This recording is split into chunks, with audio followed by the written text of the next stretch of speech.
입니다. 투자를 알아야 돈이 보입니다. KBS 1라디오 경제쇼.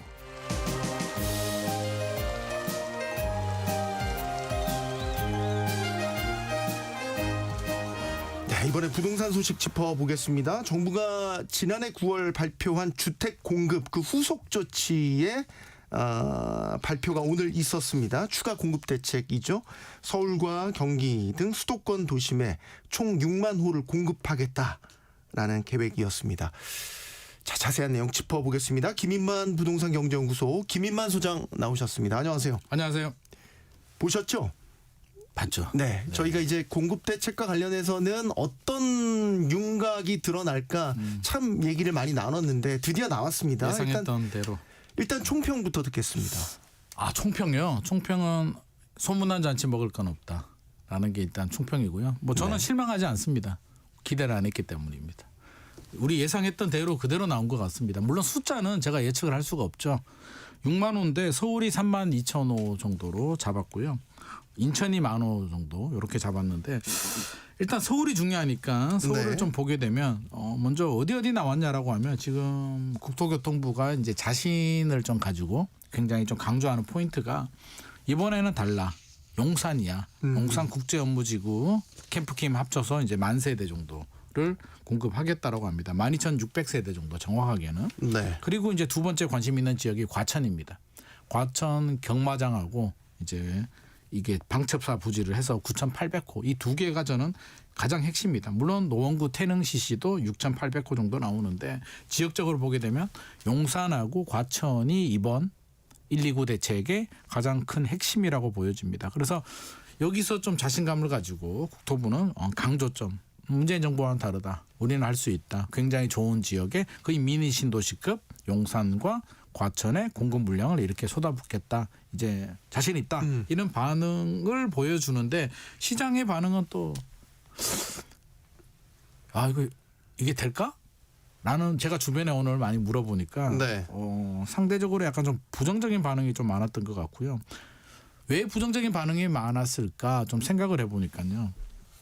일단 문재인 정부 시절로 거슬러 올라가게 되면 비슷하잖아요. 패턴이. 저는 이 보도자료 내용을 보더라도 좀 비슷하다는 생각이 드는데 문재인 정부 때도 많은 유유부지를 발굴하기 위해서 그때는 태릉시시 10,000세대가 이제 핵심이었는데 네. 그게 공급이 안 됐습니다. 공급이 안 되다 보니까 많은 수요자들이 그때도 안 됐는데 이번에도 발표만 하고 안 되는 것이 아닌가라는 약간 신뢰도 문제가 좀 제기가 되고 있는 상황입니다. 물론 저는 이번에는 공급이 좀 될 것 같습니다. 그때처럼 아예 안 되지는 않을 것 같고요. 이재명 대통령 스타일을 보게 되면 추진력이 굉장히 강하고 이번에는 법 개정을 통해서 안 되는 이유를 좀 파악을 하고 국토교통부도 준비를 많이 한 것으로 제가 전해 듣고 있기 때문에 네. 일단은 추진은 될 것 같고 이게 뭐 100%라는 건 없기 때문에 저는 6만 호, 서울 3만 2천 호 중에 적어도 50% 정도는 충분히 공급이 가능하지 않을까 예상을 하고 있습니다. 네. 그러면은 서울도 아까 용산을 말씀하셨지만 입지도 상당히 괜찮고 그다음에 너무 좋죠. 네. 기존에 유유부지를 이제 적극적으로 활용한다라는 것도 지금 계획 전반에 깔려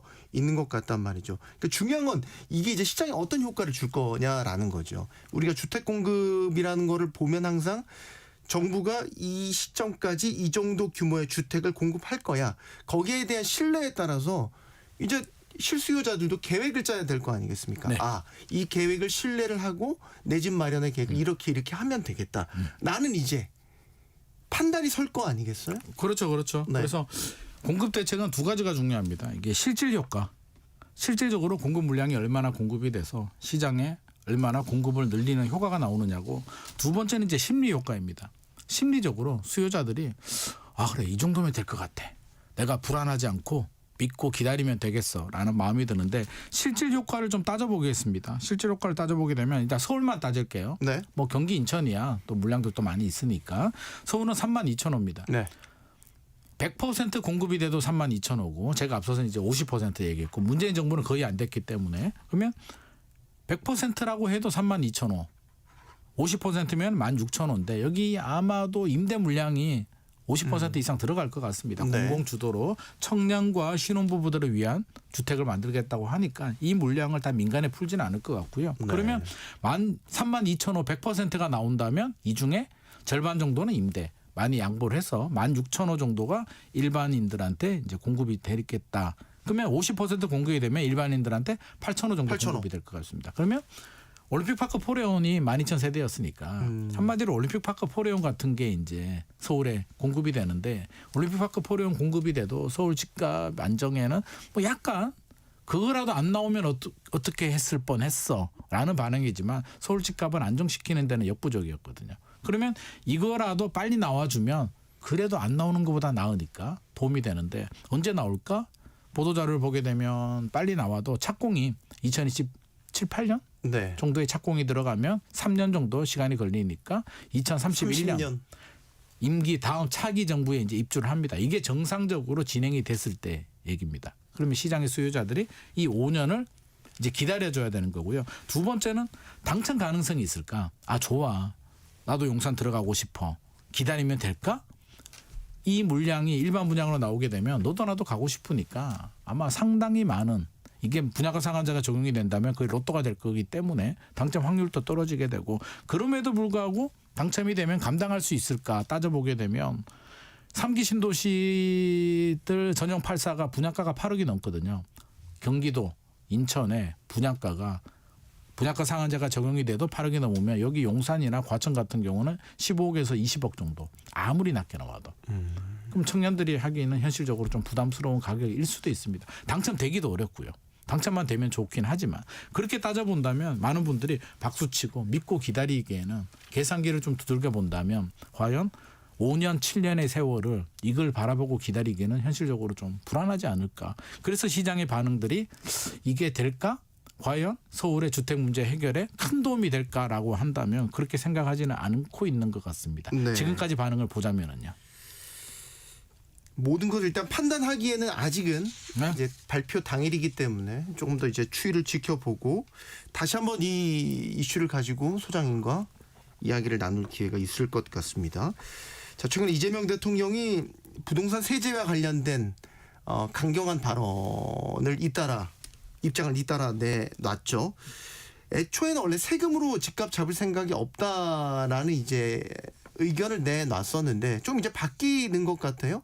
보유세에 대한 부분도 언급을 했고 네. 사실 처음에 얘기했던 건 다주택자 양도세 중과를 이제 재개하겠다. 네. 입장 변화가 왜 있었다고 보세요? 아, 저도 어제까지만 하더라도 굉장히 많은 고민을 했거든요. 세금으로 집값 잡지 않겠다. 이게 1월 중순까지만 하더라도 선을 넘으면 세금 규제할 수 있는데 선을 넘으면이라는 단서를 달았거든요. 그러면 최근에 선을 넘었느냐?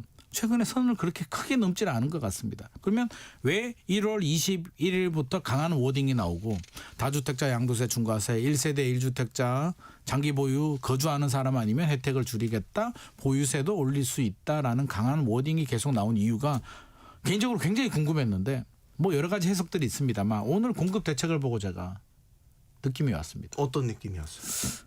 이재명 대통령께서 이제 판단력이 좀 빠르시잖아요. 네. 다른 정치인들보다도. 네. 이 공급 대책이 원래 12월에 나오기로 예정이 되어 있었는데 처음엔 그랬죠. 예, 국토부 장관이 11월에 미뤄졌죠. 예고를 했습니다. 12월에 발표하겠다라고 했는데 어느 조직이라도요. 그 대표가 하겠다고 하면 밑에 조직은 무조건 일정에 맞춥니다. 근데 12월에 발표가 안 됐다는 얘기는 보고를 올렸는데 장관보다 더 높은 선에서 아마 리젝을 맞았을 가능성이 높고요. 아마 이 정도가 다 안 된다. 네, 뭐 더 준비하라. 한 달 동안 더 준비한 대책이 이겁니다. 근데 대통령께서 보고를 받았겠죠. 국토부에서 발표되기 전에 아마 일주일 전으로 저는 예상을 합니다. 대통령께서 보시고 이걸 발표했을 때 발생하는 부작용. 97 공급 대책을 보면 발표하고 손해를 봤거든요. 대책에 알맹이가 없다. 정부가 가든 카드가 없다. 이거는 아니다. 각자 도생. 결국 사자. 9월, 10월 집값이 많이 올라가게 됩니다. 그럼 이번에도 기다렸던 정부의 마지막 카드, 어떻게 보면 거의 뭐 히든 카드라고 이제 이야기를 하는 공급 대책이 이 정도 내용 가지고는 아마 네. 시장에서 큰 반향을 일으키길 어렵겠다고 대통령께서 판단을 하신 것 같고요. 결국에는 모든 퍼즐이 맞춰집니다. 양도세, 중과세, 장기보유 특별공제 혜택 축소, 보유세 인상이 집주인들을 향한 메시지는 아니었던 것 같습니다. 매수자들을 위한. 무주택자들 집을 살려는 분들을 향한 메시지라고 저는 판단을 합니다. 왜냐하면 이걸 100일 남겨두고 중과세를 얘기를 했거든요.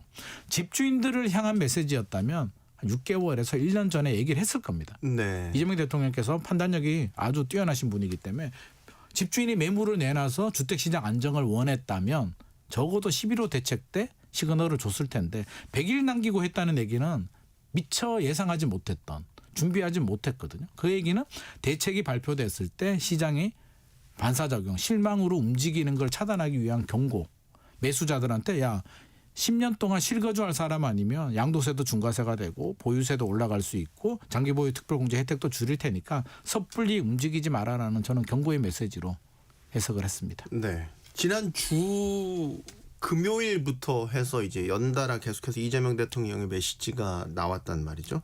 이후로 지금 시장에 그 움직임이 좀 있어요? 예를 들어서 다주택자들의 경우에는 양도세 중과를 받지 않으려면 이제 판단을 팔아야죠. 해야 될 거 아니에요. 네네, 내가 팔아야죠. 이거를 금매로 뭐 팔겠다. 맞습니다. 아니면 양도를 하겠다. 어떤 네. 일정 부분의 선택을 해야 될 것 같은데 변화가 감지가 됩니까? 일단 저는 그 이재명 대통령의 강한 워딩 작전은 저는 일단 성공이라고 생각을 합니다. 시장 반응을 보게 되면 이제 다주택자들과 집을 사려는 분들의 이제 반응이 나눠지는데 다주택자들 같은 경우는 이제 셈법이 굉장히 복잡해졌죠. 100일 안에 계약을 해야 되기 때문에 일정 부분 가격을 내려서 파시는 분들이 나왔습니다. 그래서 5천만 원 1억 정도 잠실 쪽에도 가격을 내리는 분들이 나왔고요. 안 되는 분들은 이제 버티는 전략. 그럼 버티려면 전세를 월세로 바꿔서 월세를 가지고 보유세를 감당하는 방법, 자녀한테 증여하는 방법, 내가 가지고 있는 현금으로 충당하는 방법 이런 전략을 짤 것 같고요. 네. 매수자들은 이제 좀 고민이 되죠. 앞으로 세금도 늘어날 것 같고 여러 가지 집 사기 쉽지 않아졌다. 대출도 안 나온다. 토지거래가 구역이다. 여러 가지를 고민해 본다면 아마도 고민에 빠지고 공급 대책이 시간이 오래 걸리고 약간 뭐라 그럴까요? 기대에 충족을 못할 수는 있겠습니다만 이것 때문에 당장 급하게 집 사자라고 움직이는 분들은 당초보다는 좀 줄어들지 않았을까 생각을 합니다. 그래서 눈치 작전이 좀 치열해졌다라는 아까 말씀 드리고 다주택자들이 싶습니다. 지금 이제 일부 급매물도 나오는 것 같고 선택을 하는 것 같은데 이게 시간이 어때요? 5월 9일까지가 기한이잖아요. 네네. 그 다음부터는 양도세 중과가 다시 부활을 하는 거죠. 부활하죠. 그럼 이제 그 전에 계약을 이제 체결을 해야 되니까 네. 물리적으로 시간이 돼요. 이게 조정 대상 지역 같은 경우는 관할 그 20일 지자체의 걸립니다. 승인을 받아야 되죠. 네, 3주 정도 걸립니다. 그럼 이게 타임라인이 돼요? 시간이? 원래대로 하면 안 되죠. 왜냐하면 계약하고 잔금까지 해야 되기 때문에 100일 안에 계약하고 잔금만 해도 100일이 걸리거든요. 허가받고. 근데 지금이 알고 있습니다. 김영범 대통령실 정책실장께서도 어제 말씀을 하셨어요. 2022년부터 관행적으로 1년씩 유예가 되고 있는데 충분히 이해를 한다. 시장의 반응은 우리가 너무 급하게 지금 100일 남겨놓고 한 거는 우리 잘못도 있다. 그래서 잔금 일정을 조금 더 늦춰줄 수 있는데 계약을 5월 9일까지 하면 된다라고 하니까 사실 계약을 5월 8일에 해도 되거든요. 그렇게 바라보면 시간 여유는 저는 충분히 할 만하다. 단 매수자들이 막 따라 붙어주면 거래가 잘 되는데 매수자들이 일단 대출도 안 나오고 전세 낀 집은 못 사기 때문에 실제로 거래가 폭발적으로 많이 일어나기는 현실적으로 좀 어려울 것 같고요. 집주인이 호가를 얼마 내리느냐에 따라서 지금은 많이 내리지는 않습니다. 제가 네. 어제 잠실 가보니까 한 5천만 원 정도 내린 매물들이 나오는데 그 정도 가지고 매수자들이 뭐 흥분을 한다 빨리 사야겠다는 생각은 하지 않을 것 같고요. 아마도 5월 9일 전 한 4월 정도에는 시장의 수요자들이 기대하는 급매물 정도가 일부는 좀 출현할 수도 있지 않을까 기대를 하고 있습니다. 김인만 소장님 생각도 있겠지만 이제 이 다주택자 양도세 중과가 제기가 되면 여기에 대해서 이제 어떤 그 다주택자들의 선택이 있을까 의견이 분분해요. 의견 분분합니다. 네. 과거 사례를 보면 문재인 정부 때 다주택자 양도세 중과가 되고 나서 일종의 이제 심장의 매물이 나오는 게 아니고 우리 잠기는 현상이 나타났다. 그 학습 효과가 있단 말이에요. 그때와 지금이 어떻게 다를 것인가? 이게 아니면 똑같이 반복될 것인가? 자, 그러면 역지사지를 해보죠. 우리가 다주택이라고 생각해 보게 되면 최고 세율이 규제 지역에서는 82.5%입니다. 네. 10억이 남으면 7억 5천 8억 정도 세금을 내야 되고 2억을 가지고 가는데 제가 수많은 사람들을 만나서 이걸 계속 물어보거든요. 네. 궁금하니까 한 번 또 팔겠다는 사람 본 적이 없습니다. 동업도 5대5인데 8을 내고 2를 가지고 가는 김인만 거. 소장님의 의견입니다. 사견입니다, 여러분. 우리 청취자들도 역지사지해 보게 되면 8을 내고 2를 가지고 가는 사람은 극히 드뭅니다. 그렇다면 어떤 그러니까 선택을 그 전에 빨리 내가 그러니까 5월 매물을 내놓을 수도 있는 9일까지는 거잖아요. 5월 9일까지는 매물이 나옵니다. 근데 5월 9일 지났을 때 얘기죠. 그러니까 5월 9일 이전에 상당히 임팩트 있는 물량들이 나올 수 있죠. 4월 정도. 보통 지금부터 내놓지 않습니다. 내놨다가 안 팔리면 가격을 내리기 때문에 5월 9일 전 4월에는 저는 의미 있는 급매물이 나올 수도 있겠다. 그럼 집을 사려는 분들은 그때 좀 기회를 좀 보셔도 될 것 같고요. 5월 9일 지나면 이제 답이 나옵니다.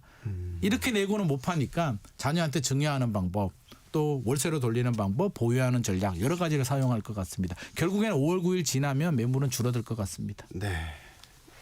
물어보고 싶은 게 더 남았는데 시간상 오늘 여기서 마무리를 지어야 될 것 같습니다. 김인만 부동산 경제연구소 김인만 소장과 함께했습니다. 고맙습니다. 감사합니다.